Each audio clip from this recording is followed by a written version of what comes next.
Everyone, welcome back to the blog. তো তোমরা তো সবাই জানো যে আমি বাপের বাড়িতে এসেছি। তো এখানে এসে মানে কালকেই তো বেরিয়ে যাব। তো একটা দিনের জন্য একটু রেস্ট নিচ্ছি ভালো মতো।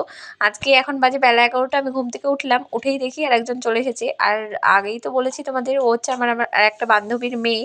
তো ভীষণ মিষ্টি। আর আমি তো মানে ছোট্টবেলা থেকে ওকে দেখছি, আমার মানে খুব ভালোবাসি ওকে আমি। তো এদিকে দেখছি মা রান্নাও বসিয়ে দিয়েছে, সব কেটে কুটে রেখেছে। এদিকে কই মাছের ঝোল হচ্ছে, ভাত হচ্ছে। আর আমার ছেলের জন্য আমি রান্নাটা এবার বসিয়ে দেবো। তো সকাল সকাল পাপার সাথে ও চলে গিয়েছিল আবার দোকানে। দোকান থেকে একটা চিপসের প্যাকেট নিয়ে এসছে। বোঝো কাণ্ড, এই বয়সে কি চিপস খাওয়া যায়? কিন্তু ওই যে কিনবে, এখন ওর কাছ থেকে চাইছি কিন্তু কাউকে দেবে না। আর এখন আরেকটা বায়না শিখেছে, সেটা হচ্ছে কিন্তু প্যাকেটটা খুলে দিতে হবে। এতদিন সেটা ছিল না, এটা নতুন আর কি হয়েছে। আমার না কদিন ধরে বেশ মিষ্টির ক্রেভিংস হচ্ছে। মানে কালকে মিষ্টি আনার পর থেকে আমি 5টা মিষ্টি একাই খেয়ে নিয়েছি। যাই হোক, খুব সুন্দর নলেন গুড়ের মিষ্টি। আর তো দুদিন বাদে এগুলো পাওয়া যাবে না, এখনই যত ইচ্ছা আর কি খেয়ে নেওয়া যাক। আর একটা জিনিস তোমাদের দেখাই, যে আমার ছেলেটা কতটা হিংসুটে হয়েছে সেটা কিন্তু আমি জানতাম না। বলি হিংসুটে কেন বললাম, দেখো ওর পাপা ওদের দুজনকে কোলে নিয়েছে, কিন্তু ওর একটু মনের মধ্যে হিংসা হচ্ছে যে দিদিভাইকে কেন কোলে নেওয়া হয়েছে।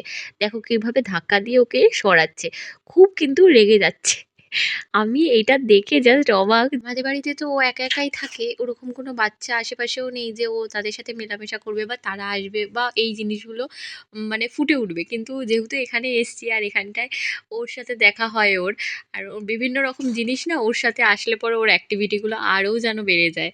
তো এদিকে হচ্ছে রান্না, ভীষণ সিম্পল একটা মেনু, কই মাছের ঝোল, আর সাথে ডাল রয়েছে, আর অনেক কিছু রয়েছে।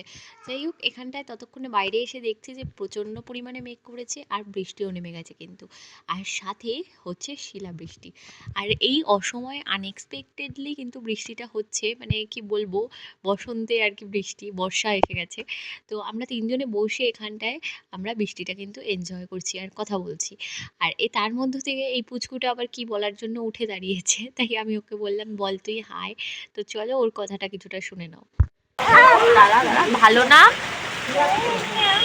ঋষিকা, লিশিকা, লিশিকা মন্ডল, হাই। আবার পরে দেখা হবে। এই দেখো, অপেক্ষা করতে করতে কিন্তু শিলাবৃষ্টির শিলও পেয়ে গেছি আমি। তো এরকম অনেক ছোট ছোট শিল পড়েছে, তো সেগুলোই আর কি আমি একটুখানি হাতে নিয়ে নিয়ে দেখছিলাম। যাই হোক, এরকম হালকা হাওয়াও দিচ্ছিল। তো পাশে একটা না মানে ওটা দেখাচ্ছি না তোমাদের, ত্রিপলের মতো ছাউনি ছিল, ওটা না মানে খুলে পড়ে গেছে। সেটাই আর কি দেখালাম, মানে হাত দিয়ে দেখালাম তাই সবাইকে। তোমরা আমার ভয়েস ওভার শুনতে শুনতে কিন্তু একটা ব্যাকগ্রাউন্ড মিউজিকও নিশ্চয়ই শুনতে পাচ্ছ। তো সেটা হচ্ছে আমার পাপার ব্যাকগ্রাউন্ড মিউজিক দিচ্ছে। যাই হোক, তো তারপরে এখন বাজে ওই 4টে, সাড়ে 4টের মতো। তো খুব না আইসক্রিম খেতে ইচ্ছে করছিল, তাই আইসক্রিম বানালাম একটু। তো আইসক্রিম, জানি ওয়েদারটা ঠান্ডা সব কিছু, কিন্তু তার সত্ত্বেও খুব খেতে ইচ্ছে করছিল, তাই খেয়েছি। কিন্তু পরে তার ফলাফল পেয়েছি, মানে আমার না একটু হালকা হালকা কাশিও শুরু হয়ে গিয়েছিল। বাট ঠিক আছে, কিছু কিছু জিনিস যখন ইচ্ছা করে তখন না করে নেওয়া ভালো। আর বলি, একটা হাতা, মানে ওই হয় না ডাল তোলার যে হাতা ছোট, ওই হাতা দিয়ে কিন্তু আইসক্রিম স্কুপ বানিয়ে আমি আইসক্রিম তুলছি। তো কেউ কিছু মনে করো না তার জন্য। চলো এবার দিয়ে আসি। প্রথমেই দিলাম বরকে। আর এদিক ওদিক একটু মেস হয়ে রয়েছে, কিছু মনে করো না, পাপা ঘুমোচ্ছিল তাই মশারি টানিয়ে দিয়েছিলাম, কারণ ভীষণ পরিমাণে মশা ছিল। তো বাজে সন্ধ্যা 7টার মতো, বোনের স্টুডেন্টরা তো পড়তে এসেছে। আর ওদের পড়তে আসতে দেখে, ওদের তো চেনে ভালো মতোই, ব্যাস ও এসে বিছানার ওপর কিন্তু বসে পড়েছে। আর ওদের ভীষণ পরিমাণে ডিস্টার্ব করছিল। যাই হোক, তা সত্ত্বেও দুদিনের জন্য এসছে বলে আর কি ওরাও খুব মজা পায়, জানো তো ওর সাথে দেখা হলে।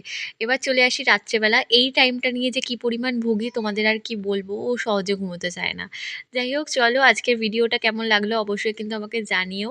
তো এখানেই আমি ভিডিওটা এন্ড করছি। সবাই ভালো থেকো, সুস্থ থেকো। আর আমার চ্যানেলটা যদি ভালো লাগে অবশ্যই সাবস্ক্রাইব করো, লাইক কমেন্ট করে সাথে থেকো। বাই।